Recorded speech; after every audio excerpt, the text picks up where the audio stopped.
तो हमारा टॉपिक है लाइन इंटीग्रल।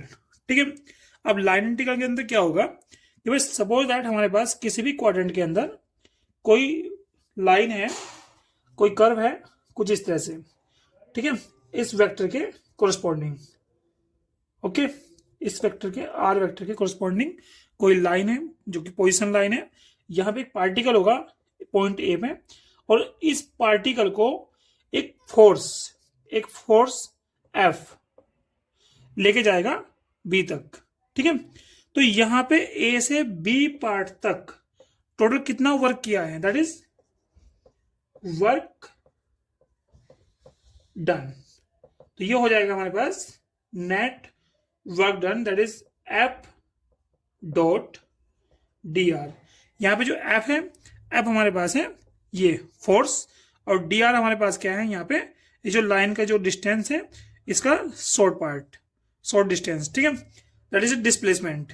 तो यहाँ पे एफ हमारे पास, सपोज दैट हमारे पास एफ हमारे पास है भाई, एफ हमारे पास है F1 I, F2 J, F3 K, और डी आर हमारे पास होगा I dx, J dy and K dz।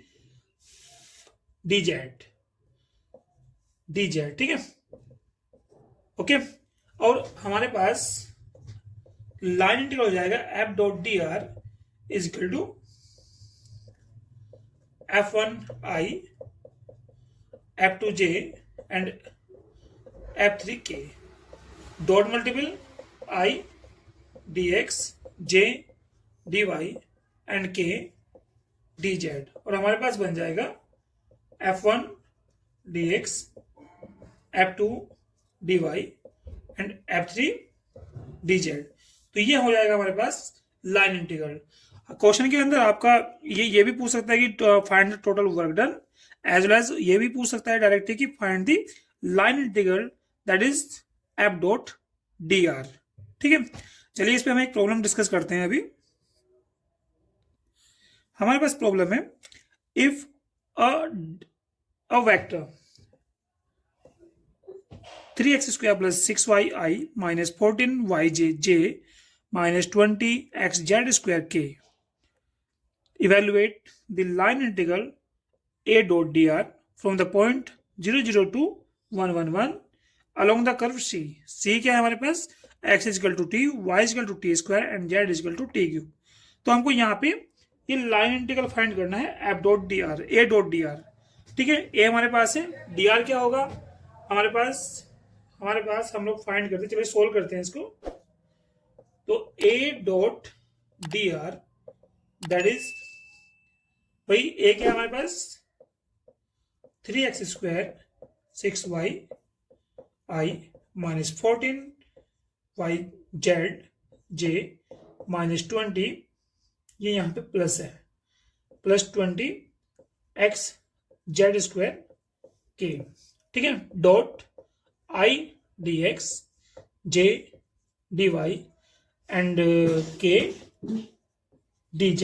ठीक है, अब इसकी डॉट मल्टीपल करते हैं, तो डॉट मल्टीपल करने पे हमें मिलेगा 3x² 6y dx minus 14yz dy as well as 20xz² dz। हमने ये डॉट मल्टीपल की यहाँ पे, but since x is equal to T, so dx is equal to, इसका डेरिवेटिव हो जाएगा dx is equal to dt। Next है y is equal to T square, then dy upon dt is equal to 2t dt, and another one z is equal to t to the power 3, that is dz is equal to 3t² dt। तो यहाँ पे x y z as well as dx dy and dz, ये सारी values यहाँ पे put up करेंगे, तो हमारे पास बन जाएगा 3x की वैल्यू कितनी भाई t है, तो ये बन जाएगा t² प्लस 6y की वैल्यू कितनी है t², ये बन जाएगा टी स्क्वायर। dx कितना है हमारे पास dt माइनस 14, y की वैल्यू कितनी है टी स्क्वायर, z की वैल्यू t की पावर 3 और dy कितना है हमारे पास 2t dt प्लस 20, x कितना है t, z कितना है t, z स्क्वायर कितना है हमारे पास t की पावर 3 की पावर 2 और dz कितना है हमारे पास 3 टी स्क्वायर dt। चलिए और जगह इसको सिंपलीफाई करते हैं, तो 3t स्क्वायर और 3t square 6t square, this is become 9t square dt minus 14 टू जा हो गया हमारे पास 28, t की पावर 2 3 5 प्लस 1 t की power 6 and dt plus 20 into 3 that is 60 और t की पावर कितनी हो जाएगी यहाँ पे 1, ये बन जाएगा 6 और ये बन जाएगा 2, t की पावर हमारे पास हो गई 9 dt। तो हमारे पास हो गया ये हो गया हमारे पास 60 t की पावर 9 माइनस 28 t की power 6 plus 9 T square dt। अब यहाँ पे लिमिट क्या होगी, लिमिट देखो हमारे पास जो x की लिमिट है 0 to 1, y की लिमिट 0 to 1, z की लिमिट 0 to 1। अब यहाँ पे नोट कर लीजिएगा कि x इजकल टू 2t है, y is equal to T square है और z इजकल टू t की पावर 3। तो इसे कोरस्पॉन्डिंग हम लिमिट कैसे फाइंड करेंगे, अगर x की वैल्यू 0 है तो t की वैल्यू 0 होगी, x की वैल्यू 1 देन t की वैल्यू 1 होगी। तो हमारे पास कंप्लीटली t की जो रेंज होगी 0 to 1 हो जाएगी, 0 to 1। अब इसको आगे सोल्व करेंगे तो हमारे पास हो जाएगा, ये हो जाएगा हमारे पास 60 t की पावर 10 by 10 माइनस 28 t की पावर, ये प्लस है यहाँ पे 7 by 7 प्लस 9 की पावर 3 t की पावर 3 और लिमिट हो गई 1 to 0 to 1। ये हो गया हमारे पास 6, ये हो गया 4 और इससे कैंसिल हो गए 3। तो हमारे पास हो जाएगा, ये हो गया 6 t10 minus 4 t7 plus 3t3 और ये हो गया 0 to 1। ठीक है, अब यहाँ पे वैल्यू पुटअप कीजिएगा, तो वैल्यू पुटअप 1 पुटअप कीजिए तो 6 t की पावर 1 10 दैट इज 1 की पावर 10, तो 1 बन जाएगा, 1 की पावर 7 1 हो जाएगा और 1 की पावर 3 भी 1 हो जाएगा, तो -4 और भाई प्लस 3, तो 6 माइनस दैट इज ये हो जाएगा हमारे पास, ये हो जाएगा हमारे पास यहाँ से 5। ठीक है, तो हमारे पास लाइन इंटीग्रेशन जो हमें a डॉट dr फाइंड करना है, तो ये कितना हुआ हमारे पास 5, किस रेंज में 0 to 1 की रेंज में। ठीक है, तो इस तरह से हम लाइन इंटीग्रेशन का क्वेश्चन सोल्व कर सकते हैं। चलिए अब हम लोग डिस्कस करते हैं सरफेस इंटीग्रल। अब सरफेस इंटीग्रल में क्या होगा कि भाई हमारे पास किसी भी ऑक्टेंट के अंदर एक सरफेस होगा कुछ इस तरह से, जो कि वैलिड ये, ठीक है, जो कि हमारे पास कुछ इस तरह का सरफेस होगा। यहाँ पे ये जो सरफेस है, इसका कोई कुछ ना कुछ इक्वेशन रहा होगा लाइक दैट फाई, एक स्केलर क्वांटिटी रही होगी, स्केलर फंक्शन, जिससे ये सरफेस क्रिएट होगा। और इसका हम लोग इसका यूनिट नॉर्मल फाइंड करेंगे। यूनिट नॉर्मल हमारे पास एन कैप इस फाई का, और इसके परपेंडिकुलर एक फोर्स वर्क करेगा एफ, जो इस सरफेस का एरिया फाइंड करने में हेल्प करेगा। तो हमारे पास अब सरफेस इंटीग्रेशन मैथमेटिकली क्या होगा, ये होगा हमारे पास डबल इंटीग्रेशन एस हमारे पास डिनोट करेगा इस सरफेस को। ठीक है, तो S F vector dot N cap ds। यहाँ पे एफ क्या है, ये जो हमारे पास वेक्टर इंप्लीमेंट हो रहा है, ये फोर्स है या फिर कोई भी वेक्टर रहा होगा। एन कैप हमारे पास है यहाँ पे यूनिट नॉर्मल। ये एन कैप हम कैसे फाइंड करेंगे यहाँ पे, ये जो सरफेस की इक्वेशन है फाई, इस इक्वेशन का हम ग्रेड फाइंड करेंगे डेल फाई, और डेल फाई से ही डिनोट कर देंगे, जो कि हमारे पास क्या होगा, यूनिट नॉर्मल होगा। अब क्वेश्चन मार्क ये है कि डीएस क्या होगा। डीएस ये पूरा का पूरा एरिया, इसके छोटे से एरिया को डिस्क्राइब करेगा, और इस छोटे से एरिया की हेल्प से हम पूरा एरिया एनालिसिस करेंगे। अब डीएस क्या होगा, तो मैं डीएस के बारे में आपको बता देता हूं कि भाई सपोज दैट हमारे पास, भाई ये एक्स एक्सिस है, ये वाई, ये जेड। सपोज दैट हमारे पास जो ये रीजन, ये जो एरिया है, ये एक्स वाई प्लेन में एग्जिस्ट करता है। सपोज दैट ये वाई जेड में एग्जिस्ट करता है, अदरवाइज ये वाई जेड में एग्जिस्ट करता है। तो ये डिफरेंट डिफरेंट क्वाड्रेंट ऑक्टेंट के अंदर ये डीएस डिफरेंट डिफरेंट होगा, लाइक दैट। जैसे कि मैं बताऊं आपको, डीएस के बारे में बात करते हैं, तो सपोज दैट हमारे पास जो ये सरफेस है, ये एक्स वाई प्लेन में है, ठीक है। तो एक्स वाई प्लेन में हमारे पास जो डीएस होगा, वो होगा हमारे पास डीएक्स डी वाई के डॉट एन कैप, ठीक है, that is a unit normal. ये यूनिट नॉर्मल होगा, ठीक है। सिमिलरली अगर ये वाई जेड प्लेन में है,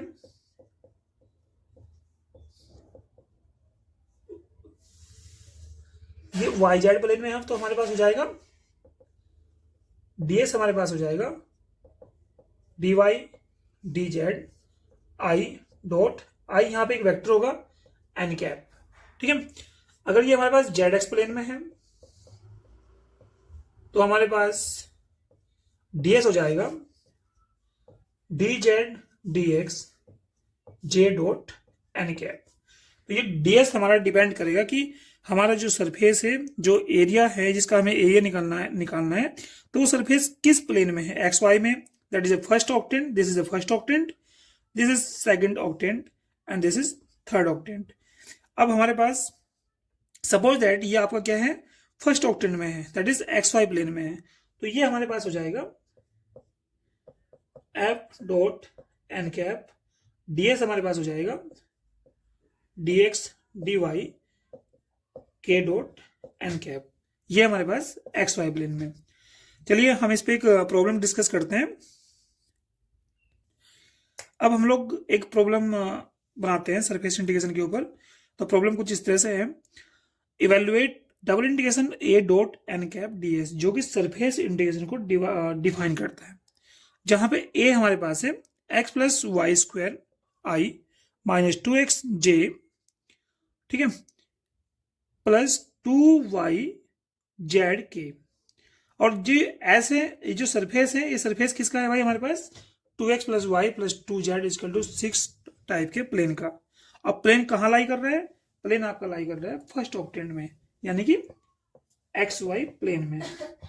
फर्स्ट ऑक्टेंट होता है हमारे पास एक्स वाई प्लेन, ठीक है। अब हमारे पास, चलिए सोल्व करते हैं इसको। भाई हमने क्या किया, हमें फाइंड करना है A dot N cap DS. भाई हमारे पास ए वेक्टर ए है, वेक्टर हमारे पास क्या है, एक्स प्लस वाई स्क्वायर आई माइनस 2x जे प्लस 2y जेड के, ये तो होगा हमारे पास ए, ठीक है। दूसरा डीएस क्या है हमारे पास, डीएस क्या है देखते हैं भाई। डीएस हमारे पास क्या है, फर्स्ट ऑक्टेंट, तो मतलब प्लेन जो है वो फर्स्ट ऑक्टेंट में है, तो डीएस क्या होगा हमारे पास, डीएक्स डी वाई के डॉट एन कैप। लेकिन अब क्वेश्चन मार्क ये है कि ये एन कैप क्या होगा, तो एन कैप होगा हमारे पास डेल फाई का मैग्नीट्यूड। अब फाई क्या है, ये जो सरफेस की इक्वेशन गिवन है, ये जो हमारे पास है 2x plus Y plus 2z, इसको इधर लेंगे तो -6 को हमने इक्वल से इधर लिया लेफ्ट साइड, तो -6, तो ये हमारे पास क्या हुआ, फाई। सरफेस की जो इक्वेशन होगी वो फाई होगी। ये आपका प्लेन भी हो सकता है, ये स्फीयर भी हो सकता है, एलिप्सॉइड भी हो सकता है, डिफरेंट डिफरेंट शेप हो सकती है, ठीक है। चलिए अब यहाँ पे हम डेल फाई फाइंड करते हैं। तो डेल फाई क्या है, डेल फाई है I del over del x plus J del और del y plus K del और डेल जेड, और फाई क्या हमारे पास 2x plus Y plus 2z minus K 6। तो ये जब इसकी मल्टीप्लाई हम इसके साथ करेंगे तो बन जाएगा 2i plus J plus del और del Z of 2z 2k। ठीक है, तो ये हमारे पास हुआ डेल फाई। अब हम लोग डेल फाई का मैग्नीट्यूड फाइंड करेंगे, तो ये बन जाएगा 4/2 का स्क्वायर प्लस 1 का स्क्वायर प्लस यहाँ पे इस 2 का स्क्वायर, दैट इज 4। तो हमारे पास बन जाएगा 9 is equal to 3, square root of 9 that is 3। तो डेल फाई का मैग्नीट्यूड क्या है हमारे पास 3। तो एन कैप क्या होगा हमारे पास, del phi divide by del phi का मैग्नीट्यूड। तो डेल फाई है 2i plus J plus 2k और डिवाइड बाई 3। चलिए हमारे पास एन कैप भी आ गया, हमारे पास ds भी है और वेक्टर a भी है। अब हम लोग a डॉट यहाँ पे पुटअप करते हैं, तो ये हो जाएगा हमारे पास डबल इंटीग्रेशन a क्या है हमारे पास x plus Y square i minus 2x j plus 2y z के dot multiple N cap. N cap क्या है हमारे पास 2i plus J plus 2k और डिवाइड बाई 3। अब ds क्या है हमारे पास, ds हमारे पास है भाई dx dy के डॉट एन कैप। भाई एन कैप और एन कैप क्या है हमारे पास 2i plus J plus 2k divide by 3। अभी 3 से 3 कैंसिल, लेकिन इस एन कैप से आपको एन कैप कैंसिल नहीं करना, क्योंकि जो डॉट मल्टीपल हो रही है वो डिफरेंट वेक्टर के साथ हो रही है। ठीक है, तो यहां पे आप डॉट मल्टीपल कीजिए इसकी, तो हमारे पास आ जाएगा x plus 2 into X plus Y square minus 2x plus 4y Z, और भाई dx dy और डिवाइड बाई k की डॉट मल्टीपल यहां पे कीजिएगा तो हमारे पास आ जाएगा 2। ठीक है, तो यहां से हमने क्या किया, यहां से इस पूरे यहां से यहां तक के पार्ट में 2 कॉमन आ जाएगा और यहां से 2 से 2 कैंसिल हो जाएगा, तो हमारे पास हो जाएगा x plus Y square minus 2x, sorry ये हो जाएगा हमारे पास x। ठीक है, और भाई ये हो जाएगा 2y जेड, ये हो गया। ठीक है, और dx dy। ठीक, अब हमारे पास इसको हम और भी सिंप्लीफाई करेंगे, तो यहाँ x से x कैंसिल हो जाएगा, तो Y square minus 2y Z और भाई dx dy। ठीक है, अब ये यहाँ पे देखो अभी डिस्कस किया कि जो प्लेन है वो फर्स्ट ऑक्टेंट में लाई कर रहा है, इसका मतलब z की वैल्यू 0 है। ओके, अब ये एक्स वाई प्लेन में लाई कर रहा है, तो यहां से हमें क्वेश्चन को जेड से हटाना है और जेड की जगह एक्स वाई लेके आना है। तो यहाँ पे जो सरफेस की इक्वेशन है ये जो हमारे पास इक्वेशन है, यहां से हम लोग जेड की वैल्यू निकालेंगे, तो 2z की वैल्यू हो जाएगी 6 माइनस 2x माइनस वाई। ठीक है, तो ये वैल्यू यहां पे पुटअप करेंगे, तो ये हो जाएगा वाई स्क्वायर माइनस वाई, और 2z की वैल्यू कितनी है यहाँ पे 6 माइनस 2x माइनस वाई, और ये हो जाएगा dx dy। तो ये हो गया हमारे पास y square minus 6y minus, ठीक है, प्लस 2xy और minus minus plus Y square. ठीक है, dx dy। ये हो जाएगा हमारे पास ये हो गया हमारे पास y square minus 6y 2y स्क्वायर minus 6y plus 2xy dx dy। ठीक है, अब यहां पे क्वेश्चन मार्क ये है कि लिमिट कैसे फाइंड करेंगे। तो हमारे पास जो सरफेस की इक्वेशन है 2x plus y plus 2z is equal to 6। इसके अंदर हमें पता है कि भाई हमारा जो प्लेन है कहाँ लाई कर रहा है, फर्स्ट ऑक्टेंट के अंदर लाई कर रहा है। तो यहाँ पे z की वैल्यू क्या हो जाएगी, 0 हो जाएगी फर्स्ट ऑक्टेंट में। तो हमारे पास हो जाएगा 2x plus Y is equal to 6। अब हमें क्या करना है, हम लोग इसकी लिमिट निकालते हैं। तो लिमिट हो जाएगी भाई ये 2y² minus 6y plus 2xy dx dy। अब यहाँ पे हमें लिमिट निकालनी है x की। तो x की लिमिट, भाई x की जब लिमिट निकालेंगे तो y की वैल्यू 0 हो जाएगी। तो ये हो जाएगी हमारे पास 2x is equal to 6, x is equal to 3, ये हो गया 0 to 3। अब y की जब लिमिट निकालेंगे तो y की लिमिट क्या होगी, 0 to 6 माइनस 2x, क्योंकि हमें मालूम है जब हम लोग लिमिट निकालते हैं डबल इंटीग्रेशन के अंदर तो एक लिमिट अगर कांस्टेंट रहती है तो दूसरी लिमिट वेरिएबल में या फिर फंक्शनल लिमिट होती है, जो कि हमने कुछ इस तरह से निकाली। आगे हम लोग इसको as a double integration question को सोल्व कर सकते हैं, पहले y के रिस्पेक्ट में देन x के रिस्पेक्ट में। ओके, तो इस लेक्चर में हमारे हुए line integration and surface integration. Okay, अब हम लोग कमिंग लेक्चर में Green theorem, Stokes theorem and Gauss divergence theorem के बारे में डिस्कस करेंगे।